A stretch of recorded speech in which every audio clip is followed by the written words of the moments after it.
Dad crushed my dream to protect the golden child and refuses to treat me as his own son. Now, karma eventually delivers sweet justice. I, 32M, have a younger brother, 28M, and we were raised by our dad, 56M. Ever since we were in middle school, my dad has always favored my brother over me, and with time, I got used to it.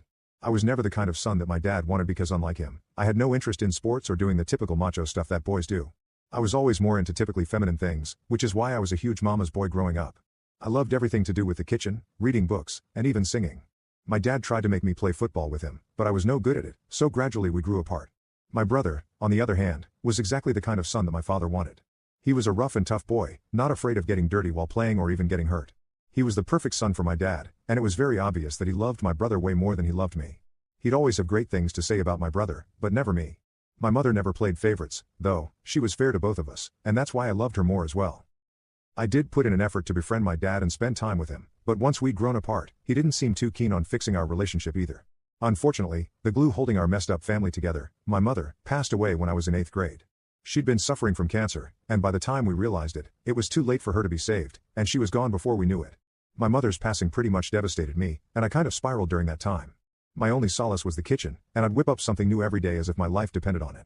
My mother was a great cook, and she'd tell me often that had she not been forced into taking over her dad's business, she probably would have become a chef.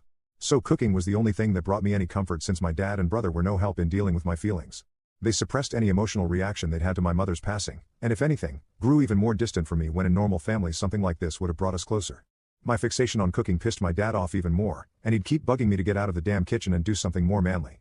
One day, when he'd had enough, he even told me that if he saw me in the kitchen again, then he'd make me do all the other household chores as well. He told me to be more like my brother and man up, which ended in a huge fight where I told him he never loved me, and he agreed to it. It was finally out in the open, and I guessed it was pretty much the last day that my father and I spoke to each other so openly because after that, I stopped trying to win him over altogether, and he didn't seem to care about it either. For the next few years, I spent all the time I had in my room listening to music and studying new recipes. I was determined to make this whole chef thing work out, not just for myself but also for my mother. Meanwhile, my dad and I only spoke when it was absolutely necessary. My brother didn't care about me much either and ignored me just like our dad did. So after my mom passed away, I basically had nobody I could count on. Finally, when it was time for me to apply to colleges, I decided to apply to a few of the top culinary schools as well as normal colleges so that I'd at least have a shot. I didn't know if my dad would agree to it, but I had to try at the very least. I'd already interned at a restaurant secretly that summer and had some experience and had managed to make them write a recommendation letter for me. Since that helped greatly, so I did end up getting accepted into several of the schools that I'd applied to, including one of the best which just so happened to be in France. I was thrilled that this was finally happening for me, but I was equally nervous since this would mean having to ask my dad for permission. I'd already made up my mind to beg him to let me go if he seemed to be reluctant because I just absolutely had to make this happen for myself. I did tell my father about it eventually, and while I was ready for him to reject my request, saying that it wasn't a masculine profession, I was absolutely not prepared for him to decline paying my tuition at all. I still remember being really confused when he told me that he wouldn't be paying for my education at all. Since it wasn't as if my dad was poor in the slightest, as a matter of fact, he was pretty well off and could easily afford to send me to France, but money wasn't the reason he wasn't ready to pay for my tuition at all. It was the fact that if I went to France and joined such a reputable school, it would make my younger brother feel insecure. As it is, he was struggling with his grades and couldn't bring himself to focus, so my dad wanted me to either go to community college or find a way to pay for my own tuition. I was astonished that he would do something so cruel to his own son and didn't know what to say to him. I tried to tell him that I needed this, but he was hellbent and absolutely unwilling to pay for my tuition. He even told me that my brother's well-being was his topmost priority and he doesn't want me competing with his son. I could hardly even believe that this was happening because I couldn't even imagine any other father in the world crushing their child's dreams like this just for their favorite. After a lot of pleading and sobbing when he still refused to budge, I ended up getting into a huge fight with him where I said a lot of things to him and then left his house for good. I started living with my maternal aunt, my mother's older sister, instead. The only reason I hadn't moved out earlier was that I found comfort in the house where I'd grown up with my mom, and also because I didn't want to change schools, which I'd have to do if I moved in with my aunt since she lived pretty far away from the high school I went to. I told her all about my dad and how he'd outright refused to pay my tuition and that I needed her help. It felt terrible asking her for a ton of money since she wasn't as rich as my dad, but she reassured me that she'd take care of all my expenses. Somehow, she managed to get all her friends to pitch in and sent me to the culinary school of my dreams. I'm always going to be grateful for that. Once I got there, I worked part-time as well and tried to make the most of my time there to make all the money that was being spent on me worth it. I worked really, really hard and made my way up. When I graduated, I was one of the most skilled chefs there and even got a job just a few months after graduating. I started working at a really high-end French restaurant and sent half of my salary back to my aunt to repay whatever debt I had.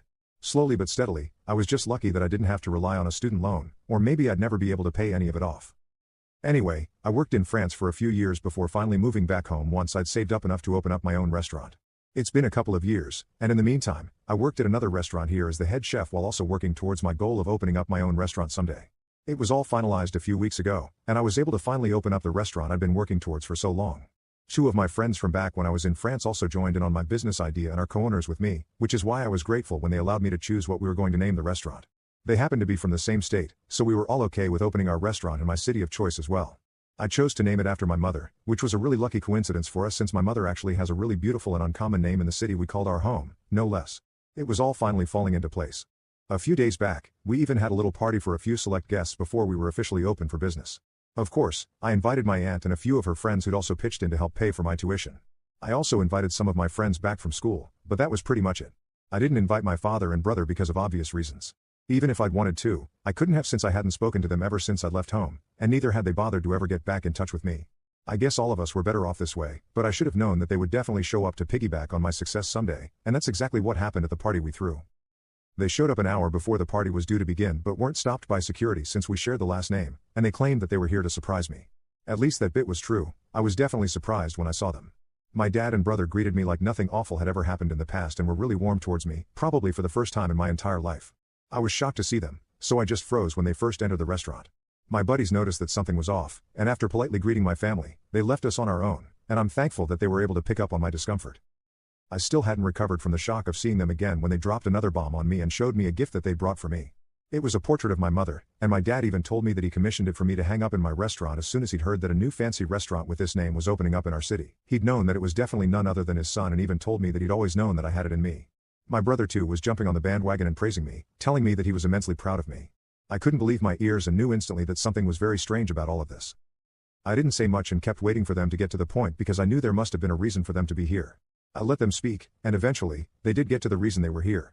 Apparently, my brother was working as a bartender now, and even that was possible just because my dad had managed to convince a friend of his to give him a job at his club. My brother's grades had kept falling throughout high school and college, and that's why he didn't end up in the high-paying positions my dad had always expected from him.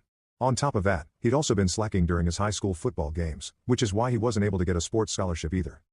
Ironically, he's the one who ended up having to go to community college because he got rejected everywhere else. What they wanted me to do was make my brother a partner in the business so that he'd have a more respectable position, even though he had done absolutely zilch to deserve it. I had the urge to laugh in their face but somehow managed to hold back and instead told them that I'd think about it. I wasn't going to think about it, though, I just didn't want to turn them away. I wanted them to stay for the party because I had a much better plan in mind to humiliate my family who'd come out of the woodwork as soon as they received word of my success. They seemed reasonably pleased, but boy oh boy, they had no idea what was about to come. After a while, our guests started arriving, and in an hour or so, everyone we'd invited was there. I spent the evening socializing while my dad and brother also did the same, and I even heard them boasting about me to a few people while I marveled at their sheer audacity. Towards the end of the party, it was time for the hosts, namely me and my partners, to give a toast. My friends went first since I wanted to save the best for last. Then, finally, it was my turn to speak. In that moment, I was finally going to speak my heart out. I started off by thanking all my guests and raised a drink to my mother first since she was the reason I'd even ever been able to achieve so much. I strongly believe that it was her faith in me as a child that had made me believe I could do any of this at all and that had stayed with me even after she was gone. After I'd paid my due respects, I decided to get to the disrespect as well. I brought up how I'd had to take a loan from my aunt and her friends to go to culinary school and thanked her as well. And then finally, I got to the reason I'd had to take a loan for my tuition in the first place, my family. I brought up how I'd grown up with a father who never loved me or had any faith in me and always berated me for having feminine interests like cooking, and a younger brother who was the replica of my dad. I told them all about how my dad had refused to pay for my tuition out of fear that I'd end up becoming more successful than my younger brother, who was his golden child, which is why I ended up leaving home. But despite all odds, I was able to rise and become who I am today, so in a way, they did deserve some credit for creating all the hardships I've had to face, or else I never would have found out how resilient I was. A lot of people shot my dad and brother the nastiest looks they could manage while I was saying all of this, and even they had the good sense to at least look ashamed, even though I knew that they didn't feel that way in the slightest. Anyway, I then walked over to my dad and brother and actually hugged them, putting up the same pretense that they had when they visited me today. Two could play this game. I announced that because they'd shown up to celebrate my success today, I'd forgiven them for whatever had happened in the past and was even ready to give my brother the job of the bartender at my restaurant. To other people, this obviously seemed like a really emotional reconciliation, and they ended up actually clapping for me at the end of my speech, and there were a few wolf whistles. Only my family and I knew that this was nothing more than an attempt to humiliate them, which I'd done quite successfully, but they had to smile and act like they were super grateful for what I'd done since they couldn't exactly storm out angrily, which is exactly what they wanted to do. After a while, when the crowd had cleared out and it was finally time for us to go home, my dad and brother confronted me right outside my restaurant. They were furious, and I swear there were angry tears in my brother's eyes. They demanded an explanation for what I'd done, and if I'd never intended on making my brother a partner, then I should have just turned them away as soon as they arrived. I just laughed and told them that this was my form of paying them back for everything that they'd done for me over the years, and this is exactly what they deserved. Then I walked away and didn't bother to look back, even when I heard my brother crying about how this was the cruelest, and even yelled after me to tell me that I'd regret this. But I didn't care since I was already in my car and was driving away. That happened a couple of days ago, and I haven't heard from them since. My aunt thinks that I might have gone a little too far with this one and should have just kicked them out at first, but I don't agree with her. This was well-deserved payback for humiliating my father and brother. Update 1. Hey, I decided not to reach out to my family to apologize in spite of what my aunt had said about me being way too harsh. I don't feel sorry about what I did, so I'm not going to pretend I do and go out of my way to say so. They could have taken the opportunity to apologize to me when they visited me, but they didn't do so. I explained this to my aunt as well, and while she still believes I shouldn't have done what I did, she hasn't said much about it. I guess this is just one of those areas where we agree to disagree, and I'm okay with that. In other news, my brother has made sure that he goes behind my back to talk crap about me to all our friends back from school. It's unfortunate that we went to the same high school, since this just means that random strangers from school are now texting to confirm the rumors that I'd humiliated and then kicked out my dad and brother from my restaurant after feeding them 3-day-old food on purpose. Yeah, he exaggerated the story to make himself seem like the victim, which is pretty unsurprising ordinarily. I wouldn't care about petty rumors, but I don't want potential customers taking these rumors seriously, so I've texted my brother that if he doesn't stop spreading lies about me and my restaurant, then I'll make sure that he loses the job that he has right now. I'm hoping that it works because I really don't feel like dealing with their unnecessary crap right now. I'm really busy with work, and this just isn't the time.